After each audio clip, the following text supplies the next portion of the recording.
Hey, what's going on, guys? Welcome back to the channel. It's your boy Serrano, and welcome back to the channel. I truly appreciate you for coming back through and chilling with me real quick. But it's been about 13 days since I've been using the Samsung Galaxy A13 LTE version, and this device was released in March 23rd, and it's been roughly a really solid budget device in most of the areas that I've been looking at this device when I'm comparing it to some of the other ones that I've been using in the past, and it's been no slouch when it comes to a lot of things, especially gaming, which I did want to start out with because this is one of the highlights about this device. It will have really good frame rates when you're using the device for gaming. It will have a really nice display to look at, 400 pixels per inch. Nice refresh rate on here. You get a PLS LCD display, so it will be pretty decent to look at indoors. Obviously, indoors it will be a lot better than outdoors, but I didn't have any issues with this device when I was playing games indoors. I could even play games outdoors if I wanted to, but when it comes to the gaming on this device, you have the Exynos 850 8 nanometer processing chip, which is going to be really good coupled with the Mali G52, right? And this device is going to be really solid for gaming in a budget device for around less than 169, 189, depending on where you get it. I'll make sure I leave the cheapest link down below, right? But the overall build quality of this device was pretty solid in the hand. You get the 50 megapixel with the 5 megapixel ultra wide camera, 2 megapixel for the macro, 2 megapixel for the depth camera for your portrait shots, right? We get a plastic build quality on this device, so I just want you to know that it's all plastic design.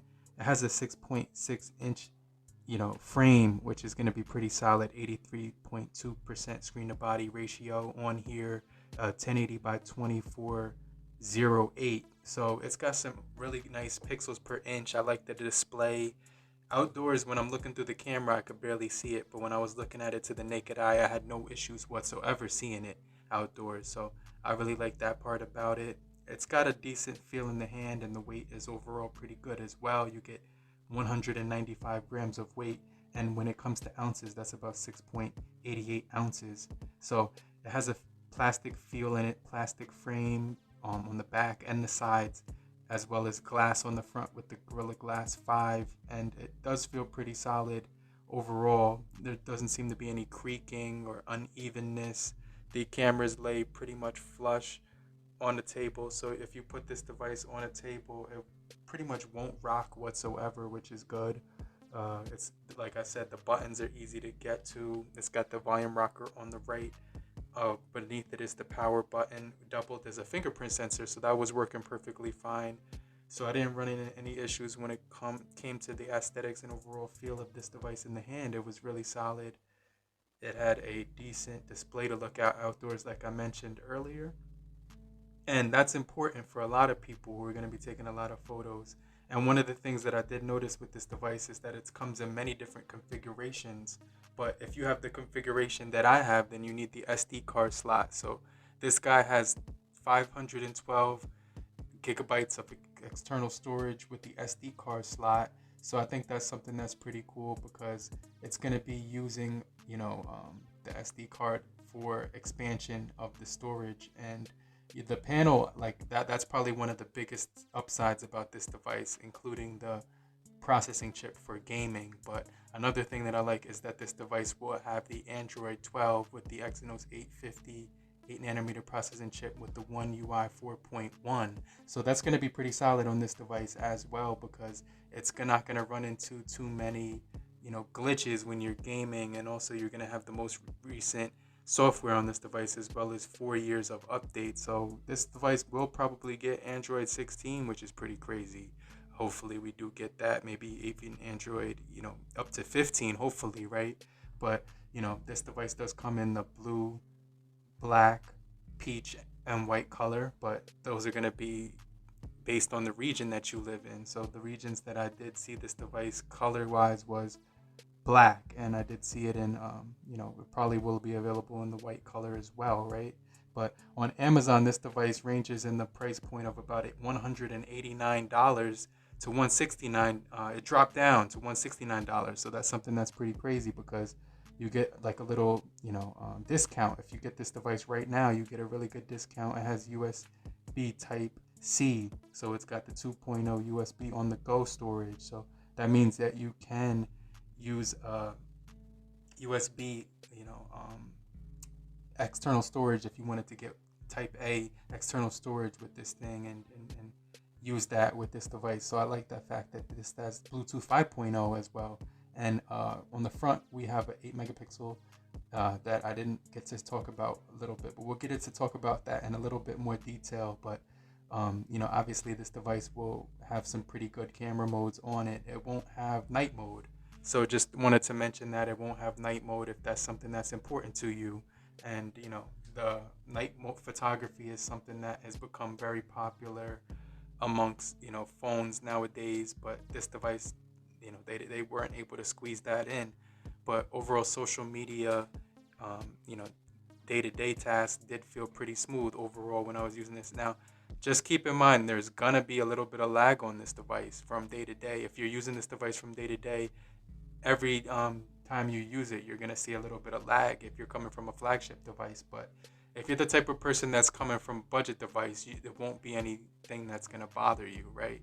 So I just want to mention that because this device will have a little bit of lag and it will take 1 extra second to do things, right? Compared to like a flagship device like my Google Pixel 6 or like my Samsung Galaxy Note 10, right? So I just wanted to mention that the performance will be a little different, but it still will keep up. It has 3 gigabytes of RAM in this model, but you can get it up to 6 gigabytes as well. Hey, what's going on, guys? So it's your boy Serrano back right here. This is the front-facing camera on the Samsung Galaxy A13. So I just wanted to give you a quick microphone test. All right, guys. So this gives you an idea of how the front-facing camera video looks while I'm walking. So I have this on a tripod. I'm walking with the tripod in my hand. So let me know how the video looks on the front-facing camera. Hey, what's going on, guys? So I'm walking on the with the camera right now in the rear with the tripod in my hand, and so let me know how it does as far as stabilization goes. I have it on a tripod and I'm just holding it in my hand or whatever, so just give you an idea of how it looks. A decent footage here. Let's do a quick focus test. Let's zoom in on this bridge 10 times. 4 times right now, and 2 times. Because the microphones are at the top and the bottom of this device, it gives you really good microphone quality when you're listening to the microphones, as you could see in the audio test that I just threw up there with the front and rear camera, right? And this device, I noticed, has really good fingerprint sensitivity. You also get facial recognition on this device, as well as Bluetooth 5.0, 3.5mm headphone jack.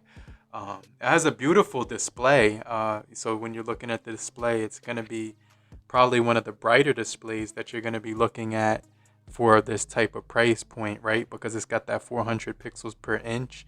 5,000 milliamp hour battery is going to get you at least 9 hours SOT, screen on time.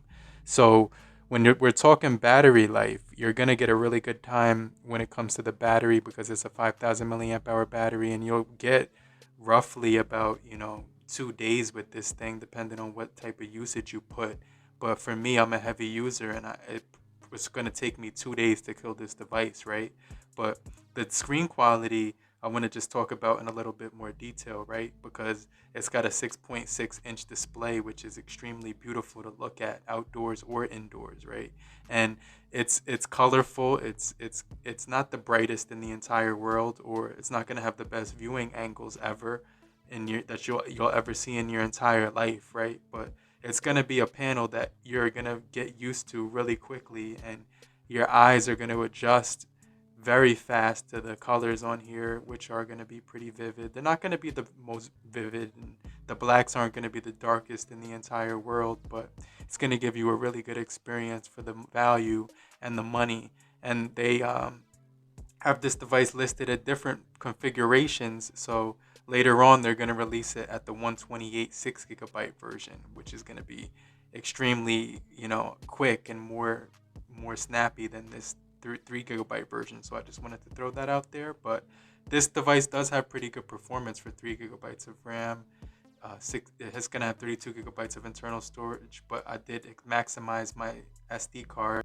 Now, one of the things about the front-facing camera is that it does bring in a lot of light, and the rear-facing camera as well brings in a lot of light. So it's a pretty decent camera, and even though the fact that they eliminated the night mode on here, I think it does a pretty decent job of bringing in light, so you won't really need to use the night mode. You could probably just use the flash at nighttime, right?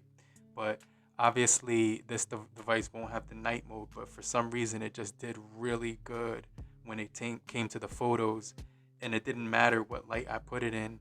Most of the time it just came out really good. So I was really impressed with the overall shots in direct sunlight, and even in some shadows it casted out some really good light from those scenarios. So I will have to test it more in more darker situations when it's like nighttime and low light situations, right? But obviously this device, one of the things I was impressed with was that they were able to squeeze NFC in here, which is pretty cool because it's going to be a step up from the A12 from last year, which didn't have that feature. And also this guy will have 15 watts fast charging, which is going to be pretty decent for a budget device because you're going to be able to get up to, I would say, an hour and 20 minutes you'll get 100% with this thing. So it was pretty decent when it came to the charging speeds. Overall camera was a really good experience. There was no noticeable shutter lag. Like it wasn't annoying or anything like that. This device does come with a compass accelerometer and a fingerprint sensor, but no gyroscope on here. So I just want to mention that as well. So there were a few points that they did cut costs with the sensors and this obviously the gyroscope, right? And a few other sensors were omitted from this device, but overall it's going to be pretty solid when it comes to the overall user experience. One of the things I noticed is that it didn't have the side navigation bar like the Samsung Galaxy A32 or A12, right? So that was something that I did notice that they eliminated with this thing for a lot of the times people use that tool for convenience and to get from app to app when they use that side navigation bar. But obviously this device won't have it. It has most of the features that your typical budget phone will have, but they don't have smart view, so you can't pair this guy up to your TV, which is something that a lot of people like to do nowadays when they're watching YouTube or even watching Netflix, right, straight from your smartphone and the HDMI cable. But they don't have that on here, so obviously that's another thing that I just want to mention. If you're the type of person who was looking to use that feature and you were, in case you were trying to get this device and you saw it was gone, I just want to let you know it's not on here, right?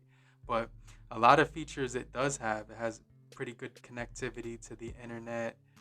It's got a lot of the 4G bands that you'll need to use in the US. It's got some really good call quality. They put Dolby Atmos on here for Bluetooth, and also they put it on here for the speakers. Well, you can't listen to the Dolby Atmos on the speakers, but you can listen to it with the 3.5 millimeter headphone jack and Bluetooth. So I just want to make sure that you're completely aware of that fact as well. But honestly, this device was pretty solid for what it offered. It had some pretty decent scrolling speeds for browsing the web. The cameras led to a decent experience when I was taking some snaps on the 50 megapixel shooter. The 8 megapixel front facing camera and rear looked pretty decent on video as long as I had a a tripod in my hand to hold it with. And overall outdoor brightness was pretty good. Sound quality was just average, but for the price you're not going to be expecting too much when you slice everything down. So hopefully you guys did find this video helpful in any way possible. If you did, make sure you hit the like button, show your support and appreciation, hit the bell icon, get notified for more videos just like this, and I'll catch you on the next one.